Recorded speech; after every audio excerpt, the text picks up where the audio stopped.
libertad de expresar.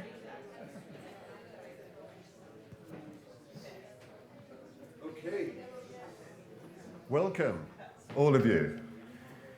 And maybe I should just talk a bit more silent because it seems to be kind of loud.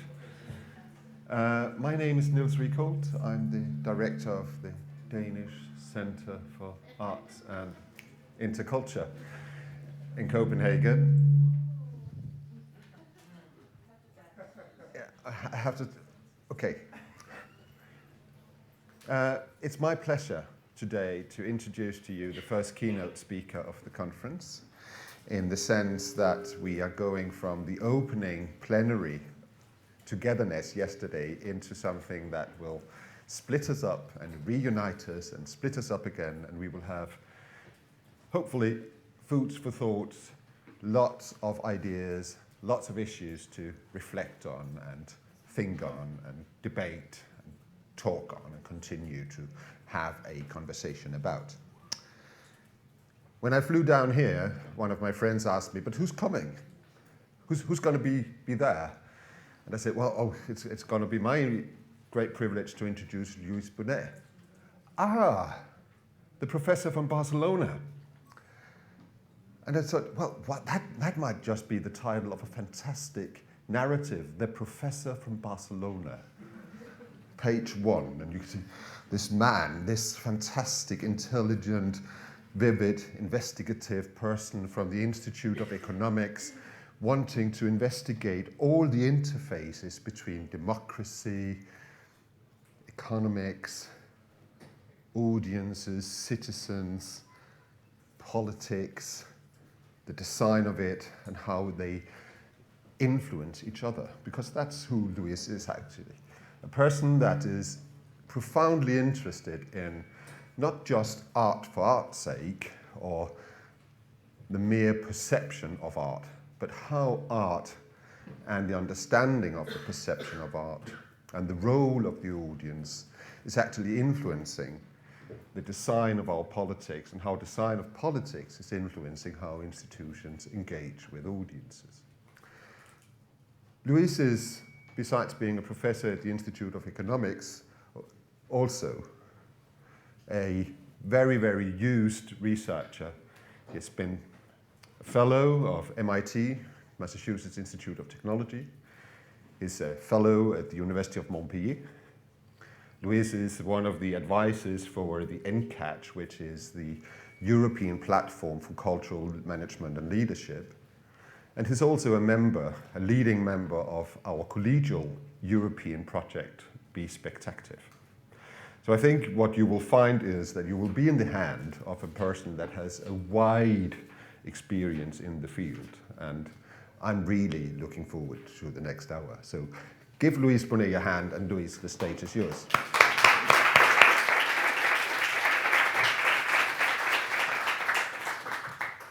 So thanks, Niels. Thanks, Adeste colleagues and partners. And thanks to you as well to come here this morning. I'm really much comfortable in this room than just another room, so it's perfect. No? They choose the right room for talking about participation. So as you can see from the topic of this lecture is breaking the fourth wall, which is, by the way, the name of one of the books that we publish through the project Spectative.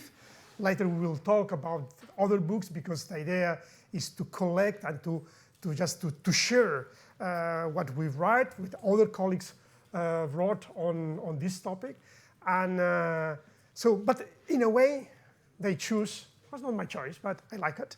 They choose the title of this book for the lecture today. What we will do is mainly, I will start from your questions of yesterday. So yesterday night, I decided to change my lecture. So why to talk about what I prepared at home? I decided that when we work with audiences, we need to listen audiences. So we will start with your own questions, which in a way they are totally linked to what is my idea to talk about. So from your concerns, listening participants, I will introduce the paradigms of cultural policy and the relationship between these paradigms and participation. Because even though when we talk on these topics in general, we talk about the tension between cultural democratization paradigm and cultural democracy paradigm, in any case, we can see that there are connections with other paradigms as well. As you could see in the first of the questions you wrote yesterday. The tension between artistic excellence, one of the main paradigms, especially from the 40s and the 50s till today, and the paradigm of participation. In this case, participation is an ambiguous concept. We will see that.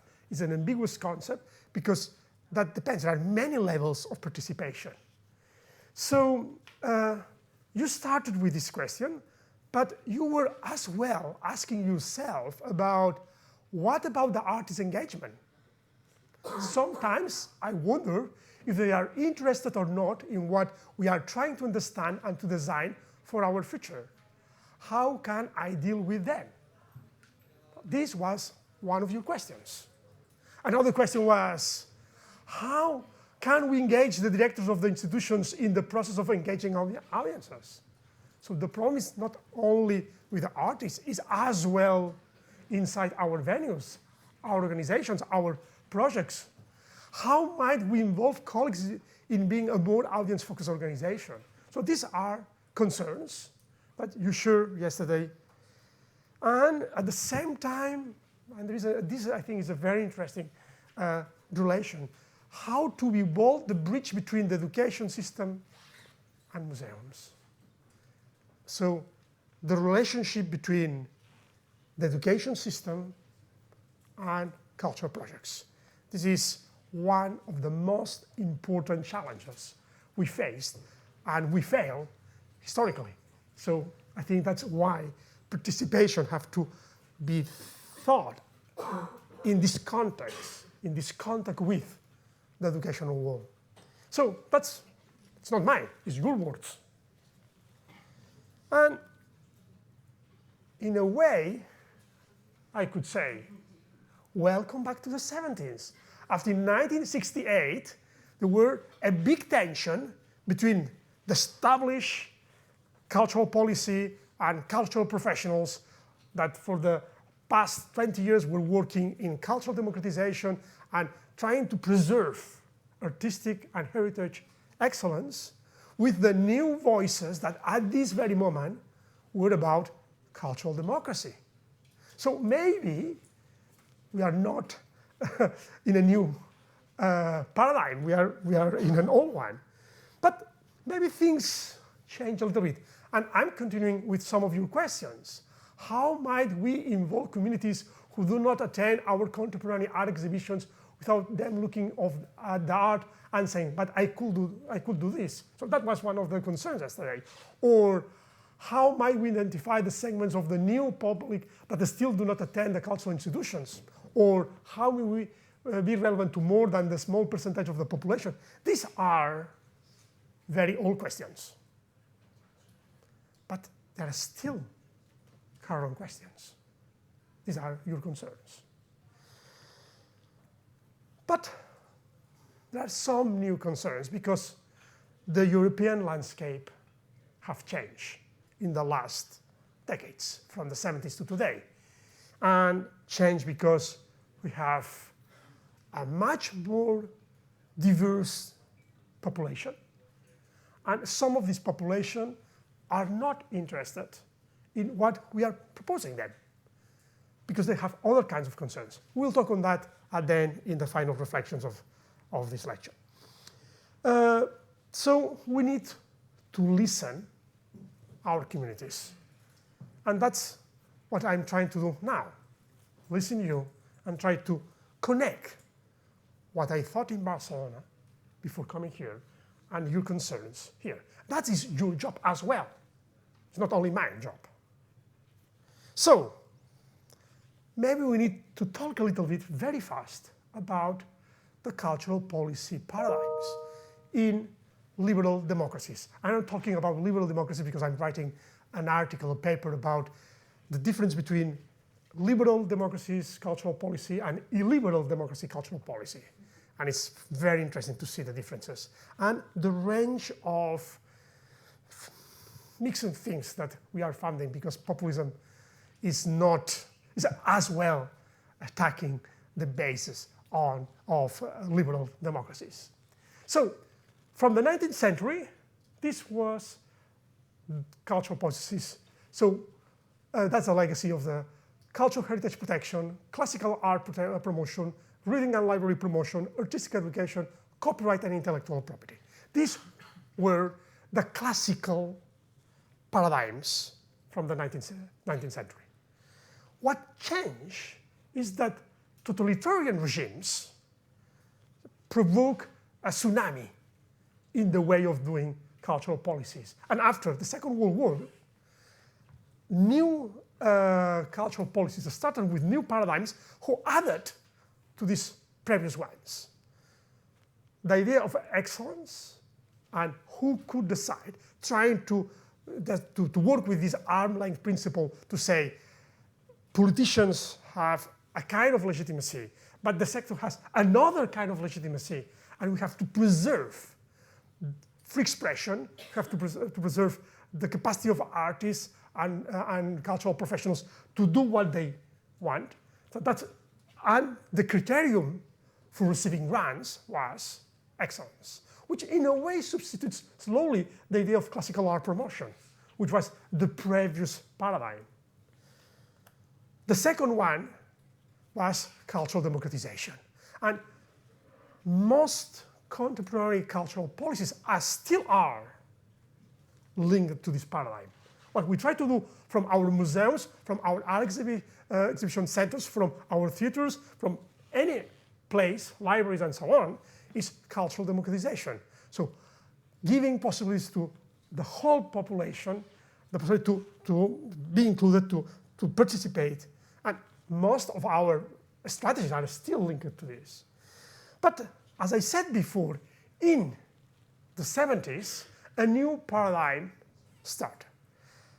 Cultural democracy, which, as you can see here, had problems to, there were a tension between the strongest paradigms, excellence and cultural democratization, and cultural democracy because it is another kind of paradigm. And what happens at the end of the century, beginning of this century, was that a new paradigm, economic impact and creative economy, just grew up. So in a way, what we tried to do in some of these books and in our Bispectative project was to try to see in these four paradigms, in which way participation had a sense.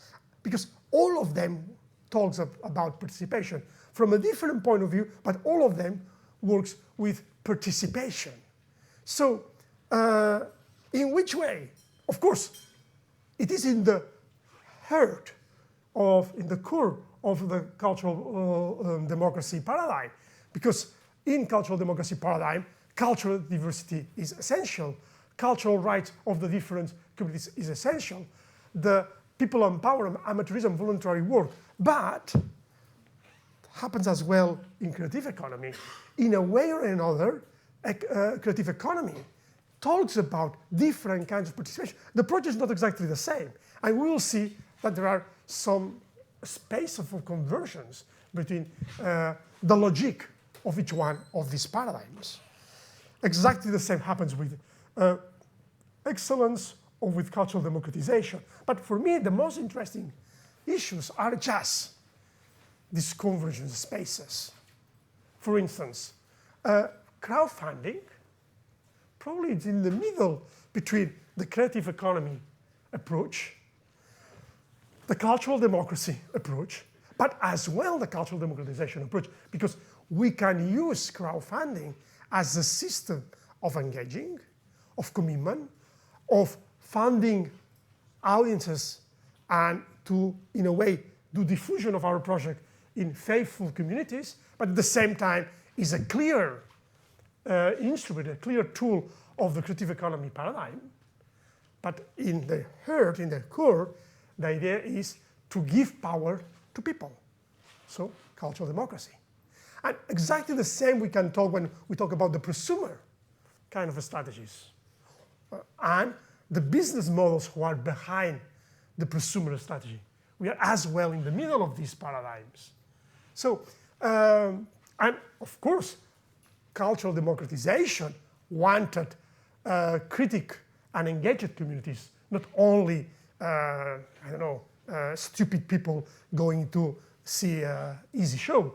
They tries to say, no, we want normal people to be engaged, to be thinking, to understand. That's a little bit the real idea that there is behind cultural democratization. So, in a way, that is some of the elements that participation, we can find participation in each one of these paradigms. But if we just concentrate ourselves in the tension between the bottom-up approach, cultural democracy, and cultural democratization, which is just the opposite, in the opposite direction, no? What we see is when we talk about audiences, the classical way that cultural democratization used to work with audiences was with the idea of looking for the loyalty of these audiences and looking for the renewal of these audiences. In some ways, and that's why here is in the middle, the development of this audience. But the development of this audience is just in the middle between both paradigms. And the core of the cultural democracy paradigm is to empower these audiences. So, what I think is quite interesting is to try to understand who has the initiative in each one of these strategies, who shares or not shares power. The question of power is a central question when we talk about participation. And which kind of human development, which kind of empowering capacity we are creating through these different strategies. Here, you could find some example of things that you can use in order to achieve these different goals. And the effects that you could get. So in a way, of course, if I work well in creating a loyal audience, the effects is that I will know better the audience, I will obtain a regular attendance, I will probably get bigger income, which is needed in terms of the sustainability of the project. I will reduce the risk, which is great in difficult economic periods like now. I will raise money before starting because I can get some financial instruments that get me the people and the money of the people before starting. So that are some of the positive effects, but there are as well some challenges. And exactly the same happens when we talk about the goal of renewal and the different instruments we could use in order to renew and the kind of effects.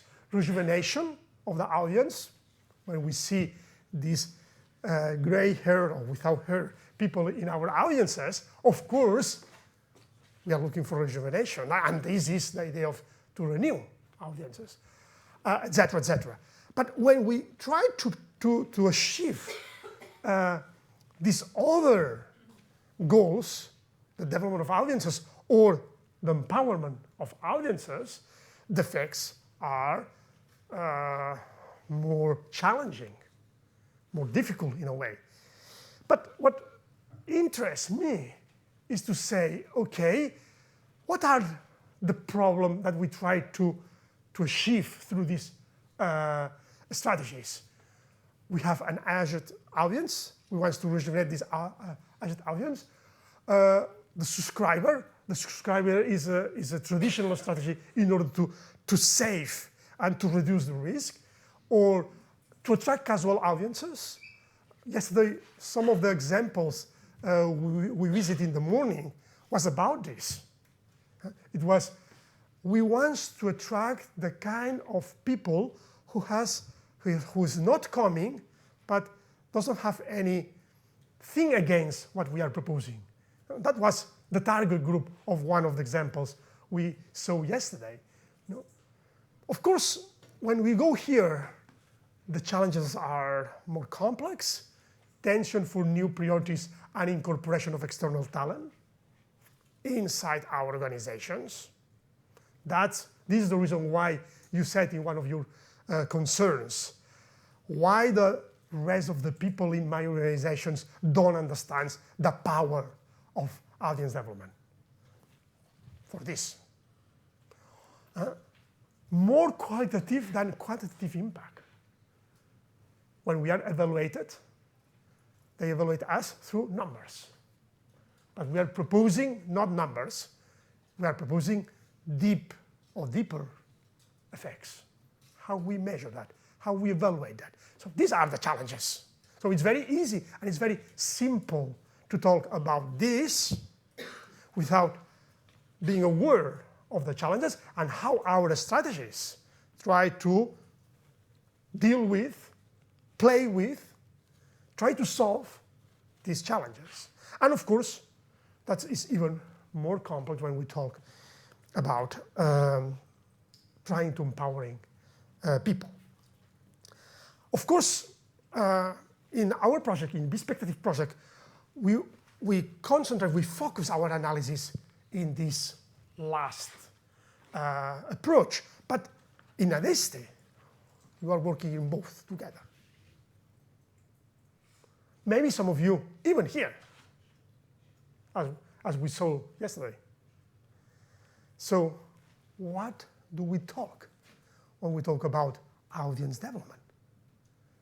Probably there are different perceptions and understandings in this room about this. And that's something that you will have to discuss during this week, because the strategies are different, the challenges are different, and you must find the right way in your very specific local space to answer this kind of questions. And exactly the same happens when we try to think about which kind of participation practices we found around us. So if we think about how people participate in many ways. In very low approach will be just the people who are impregnated through the environment.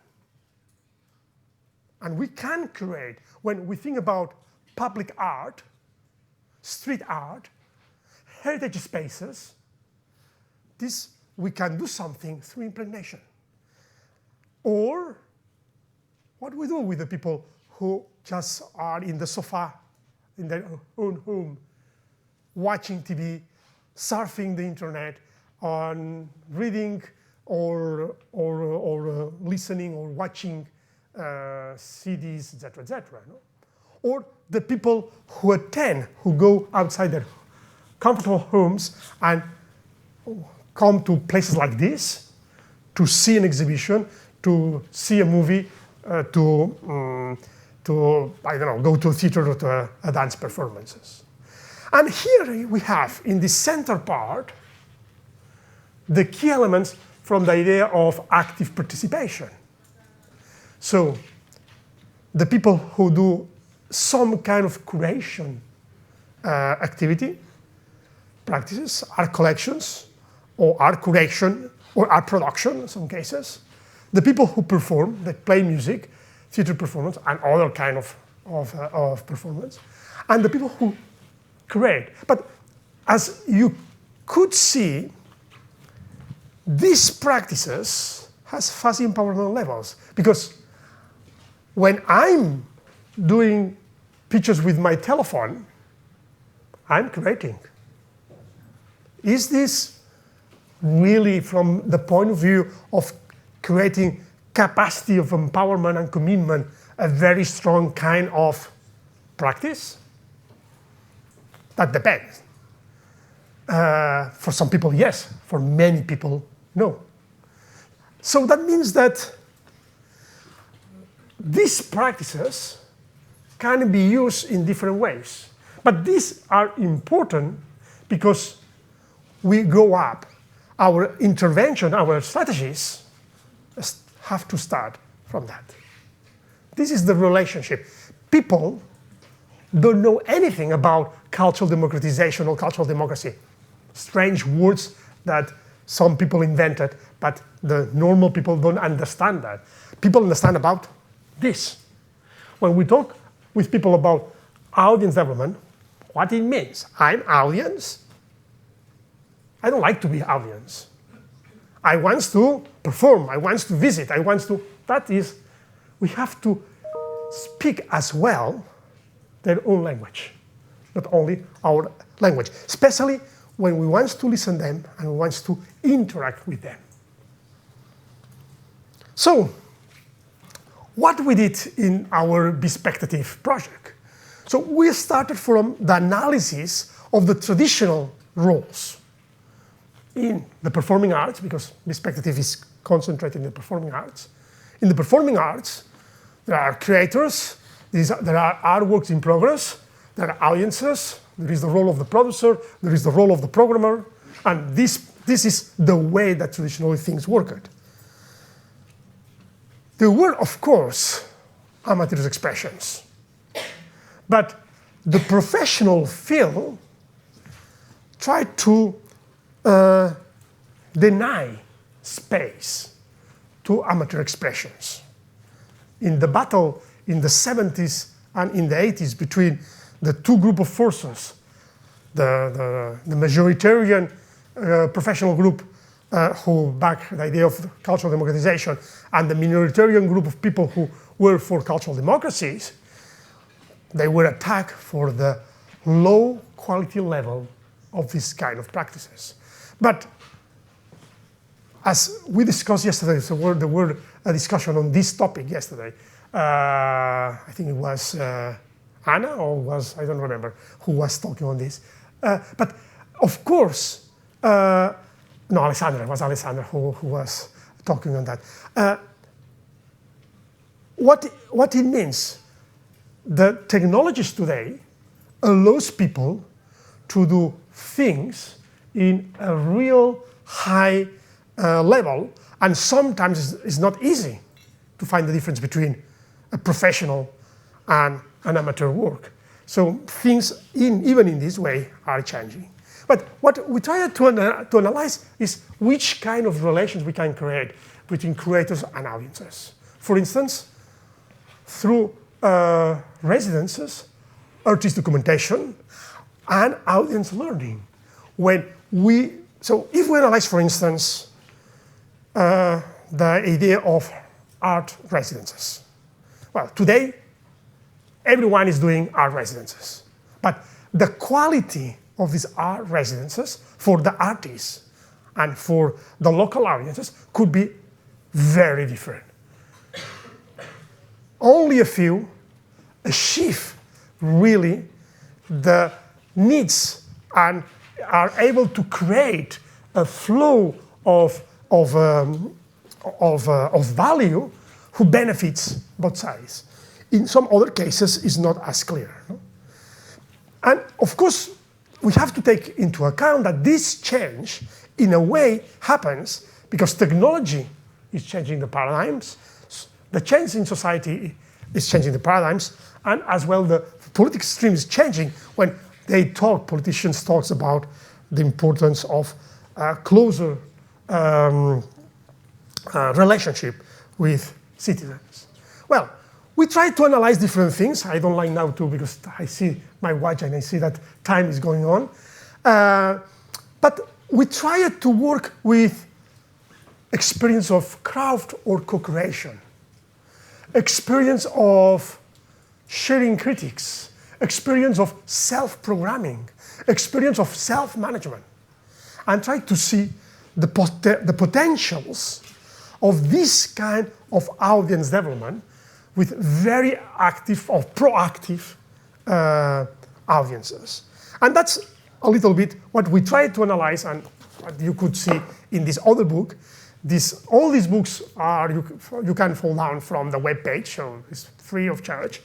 But I just bring some copies in paper because maybe some of you wants to just to read or to see what it is about. But so we try to analyze all the contradictions of these different strategies. And we do that through the analysis of creative residences, the analysis of a web platform where it was possible to share critics and to have different audiences in different parts of Europe reacting to something who the artists create for them specifically. We analyze participatory programming, different kinds of participatory programming, and the role of different kinds of audiences working and deciding the program of a festival or program of a theater and so on. We worked in the idea of a young festival, a very interesting festival that produce, manage, and everything done by a group of very, very young people. And as well now in the second part of our Perspective project with co-productions, the idea of co-productions and training, so which is part of this game. So, but one of the most important results of this analysis is the difficulty of sharing power. Because when you propose people to do what till now was done by professionals, the idea is, okay, I'm ready for sharing power. What are the dangers of sharing power? And at the same time, in which way we are building capacity for empowerment. So we can analyze different practices and how, in which place we put them in this relationship between how, which kind of level of sharing power applies, and in which way they are building or not capacity for empowerment. So if we analyze very simple practices, like, for instance, interactive path recommendations, when we propose to some people for your own target, I think what is the most interesting for you, we are recommending this path. You can visit the exhibition in this way. We can do this activity with the children, etc., etc. This is, in general, you are sharing very little power.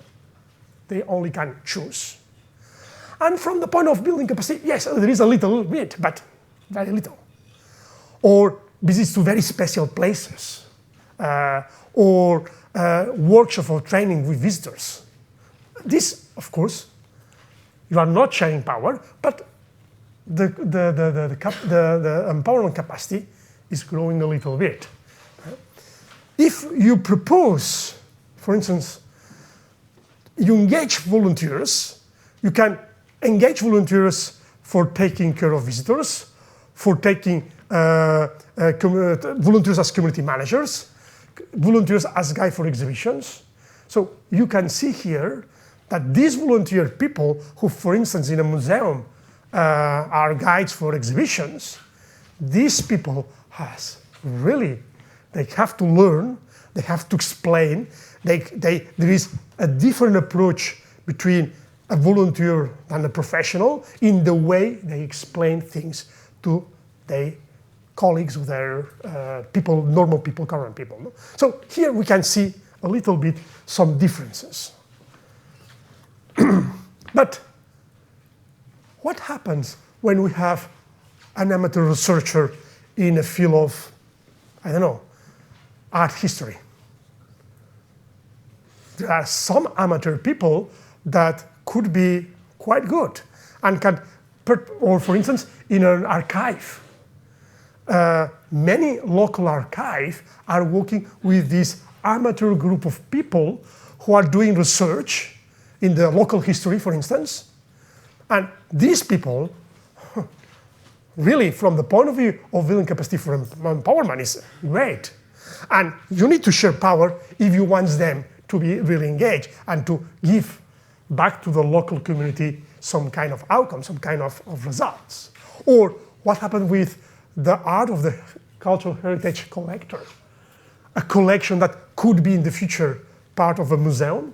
Most of our museums, this place is the result of a private collector.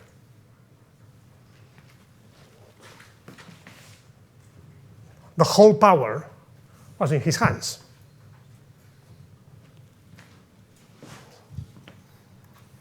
Or volunteer curators, volunteer board member. How many organizations are managed by volunteer board members? This is whole power, and for these people, this means a lot of responsibility and risk as well. So these are the whole landscape of strategies that we could develop with this idea of sharing and empowering audiences. So some final reflections in order to just a little bit conclude and start a little conversation. We found a mix of reasons behind participatory practices. And we have to be aware between the differentiation between expectations and reality. Sometimes because we work in a complex field, we could be lost between our expectations and realities for the different kind of people, typologies of people, and groups of people. So, and that happens as well from the side of the venues, the projects, and from the point of view of the audiences. The conflict between expectations and reality. I expected to participate in this, but what I achieve is a different thing. The reasons of starting this kind of projects are linked to fashion. Today, participation is a fashionable concept.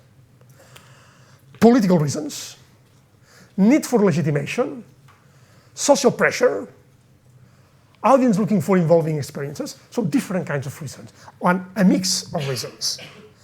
And at the same time, what we see is very heterogeneous participatory practices, as we saw in the previous scheme, in the previous slide. From board members to volunteers to collectors and so on.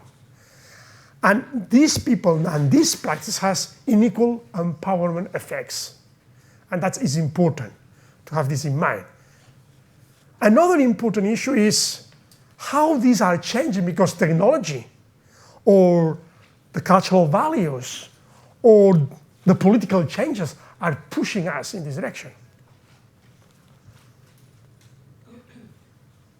Another important aspect is the risks, the challenges. Risks on the prestige. What happens when we are proposing and we are empowering people, but the people who are giving us grants say, oh, your project doesn't have enough artistic quality. We won't continue giving you as much money. Or you have to go to another door, to knock in another door, social door, because what you are doing is not real art. So this is a problem because prestige is decided by people who have their own values, and these people have power. Curator coherence, how we present something that our audience, our stakeholders, understand as a coherent project. Instrumentalization. It is so easy to instrumentalize. Populism do that. Are we populist agents?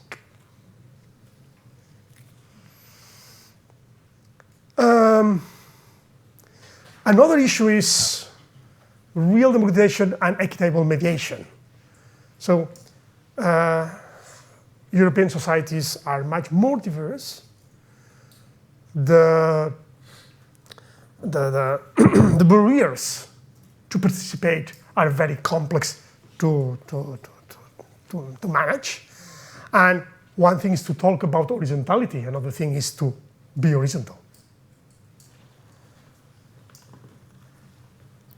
And finally, the organizational challenge.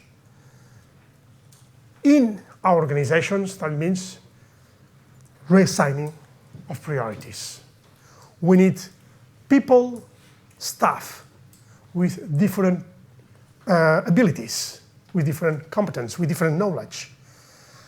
And we have to assign the budget, and this is the key battle, in a different way. So what is the available budget? What is the available human resources for that?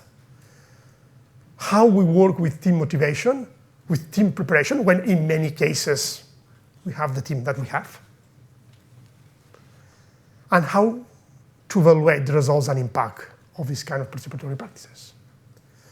So I will stop here because I hope Niels will start just asking questions or just say, oh, this is bullshit.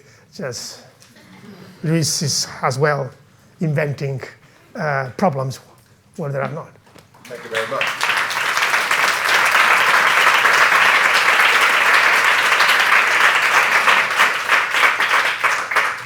I would never say that it's just bullshit. That's not my way of doing things, exactly the opposite. In the conversations you and I have had over the last few years, and you said it, could we be caught in translation, I think, was your words. And my question could be, is that exactly what's happening? Are we lost in translation between societies in transition, going from a relatively well-anchored political universe in our liberal democracies into something that is far more fragmented, far more diversified, far more difficult to grasp and understand the full effect of, far more open and vulnerable to populism. So what we do in order to manage and to kind of navigate, if we are lost in transition, if I'm right, is basically to find some anchor points. One anchor point could be to do what we always do, reproduce excellence the way we always reproduce excellence, and do it for full auditoriums, even though it's the audience we always have, so to speak. And the other one could be brave and do something different, to distribute power and influence to some of the volunteering forces or the amateur forces or the community forces or external partners that are unusual suspects to the way that we normally work. Would you say that there is, do you see a profound understanding in the boardrooms, in the manager rooms, in the director rooms of the complexities of the society we are navigating in today? That depends a lot of the boardrooms and the board members. So, and that depends as well to the tradition in the different European countries of who are in these board places. And it's not the same when we talk about non-for-profit organizations, for-profit organizations, or public-owned organizations. In public-owned organizations, politicians or civil servants might have an idea of the complexity of societies, but their goals are totally different than the ones you will find, for instance, in a non-for-profit organization. And in non-for-profit organization, that depends. They are representative of our society. Well, no, this is not true. They are not anymore representative of our society, because among the young generation, people don't want to commit themselves in board of trustees. They want to be very committed but not in formal organizations, in informal movements, in informal things. So things are changing. Is that not wanting to be engaged in formal organizations or in organizations that have been, so to speak, inherited their positions? Is that a response to the organizations not being open enough, or is it a response to something else? I think it's exactly the same problem that happens when we suffer with not attracting the young generation to classical music or other kinds of arts, in the sense that we want to attract them, but we don't know how to do that. Because the problem is that we want to. And the idea is, do we listen them? Yeah. And this is not easy when we talk about organizations with a legal position and with a history, with a legacy. So there, if I'm interpreting you right, there might be a contradiction between having a formal organization like a symphony orchestra with a very clearly defined purpose. There might be a contradiction in being that, reproducing that modernistic or Enlightenment perception of the arts and the arts position in culture, and then actually understanding that the potential audience of today is somewhere completely different. How could we, I mean, in that wonderful whirlpool image of yours, that one, you were talking a lot about self-management and self-programming. That is a part of a self-awareness of change, isn't it? That is becoming, is that the way for a symphony orchestra or an arts museum to go, to be more open about that? This is a strategy that you can combine with other strategies. So I don't think that we only have to do proactive participation with audiences. I think we have to do all kinds of things, because there are people that they only want to go there, listening to a concert, and that's all. And other people will like to be a little bit more engaged, have a little bit of creative experience. So we need to understand that we have a very wide range of people with very different expectations. But the issue is that because they are so different, we need to listen all of them and to use techniques to recognize that. Because one of the problems of this kind of exercises, which are prototypes, is that prototypes you are working with very specific kind of people, and you have to be aware that this small part of the population does represent the whole population. So you need to have and work with different strategies at the same time. So you need, I mean, we have a crowd of wonderful experience, and in many ways you are the experts as well, of course. And you're definitely the experts of your own realities in your countries, in your communities, in your arts institutions. And I would like, if you want to pose questions to Lluis, you're more than welcome. Just raise a finger and I will be happy to include you. Yeah. Just a second. But I think it's important that you resonate, or that what's being said here is actually resonating inside you. Is that possible to have that kind of wide perspective? And it's a question to you, actually. And if it's not, then where do you put the limits? Where do you focus then? Because then you have to select, don't you? But we have 3 questions already, and Emma, you are first. Thank you. Yeah, actually, my question was... Please say who you are. Emma Malerba. I come from Italy, and I work for a theater company in the south of Italy. We have an audience development program, but we are mainly focused on kids' performances. But like as a performing arts manager, I've always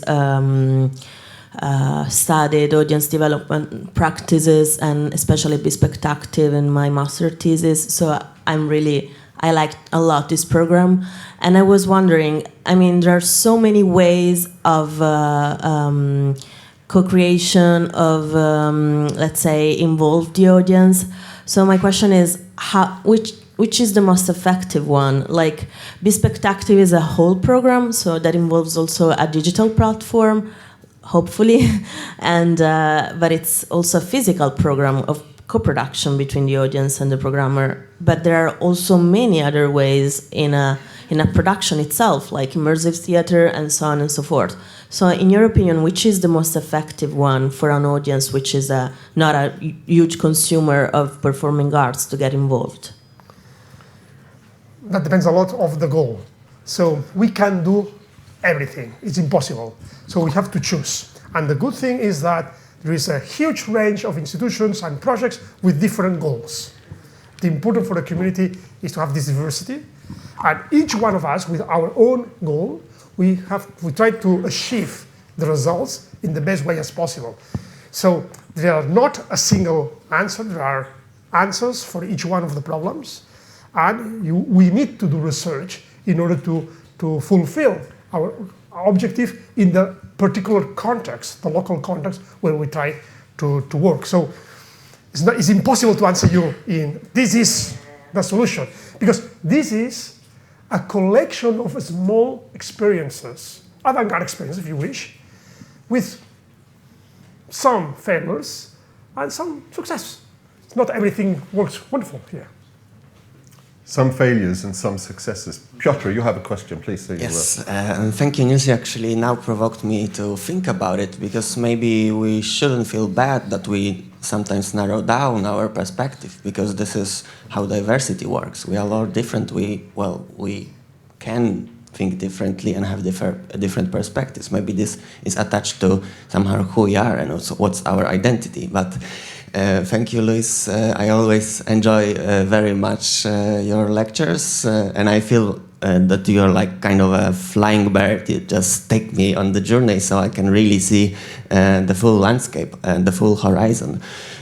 So what I find highly emblematic that during your speech you have not even once mentioned the notion of audience development, which I find highly fascinating, because maybe that means that from the historical perspective, when you were able to outline how the political thought were developing starting from the 70s, maybe somebody in 20 years will be looking at our times and wouldn't really see that audience development was impactful. What was impactful was actually new ideas popping up. So my question to you would be, do you feel comfortable as an academic to discuss audience development in this theoretical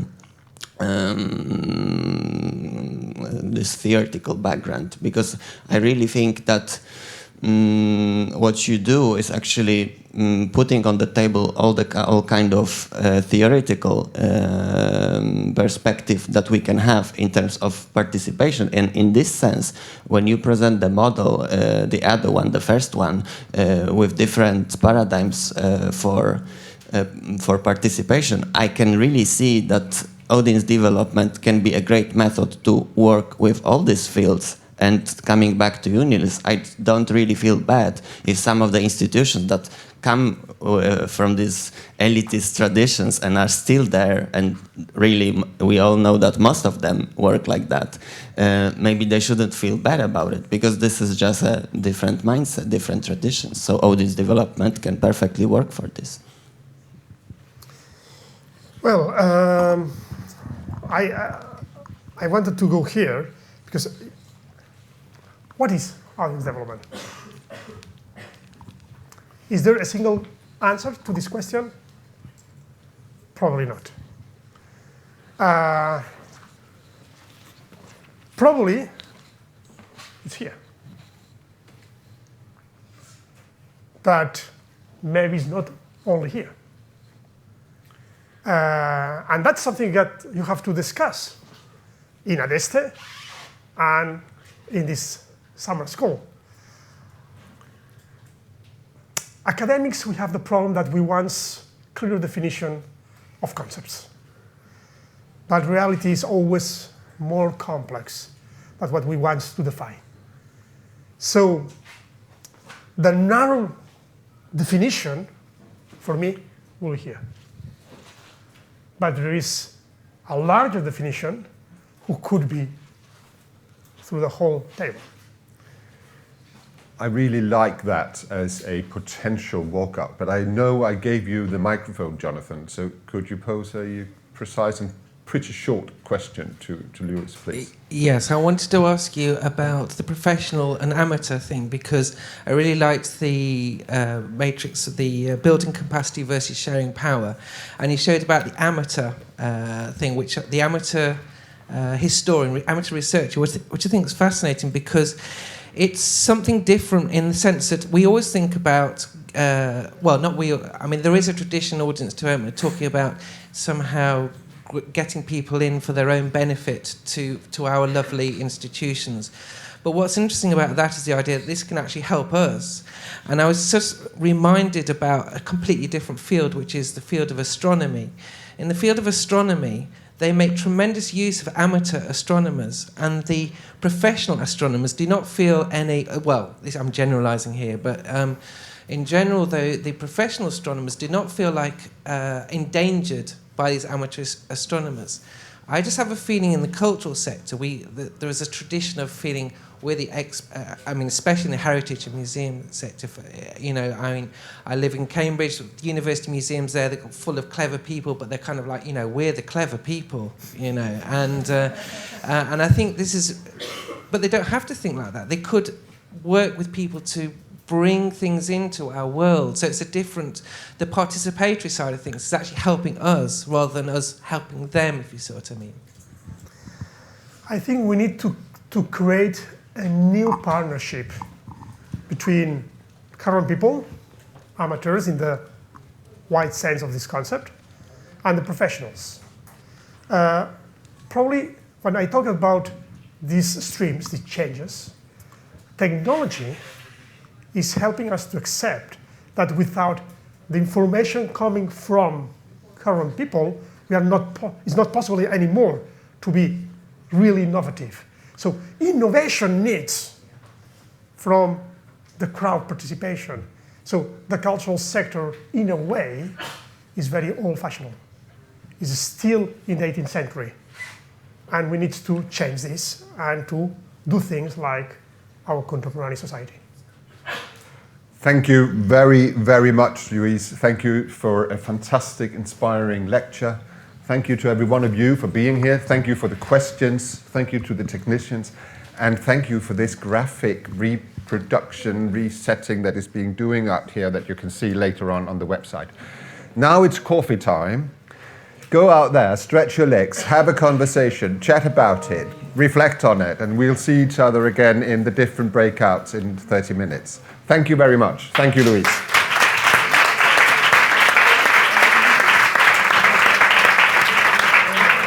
You should just follow the video there. Okay.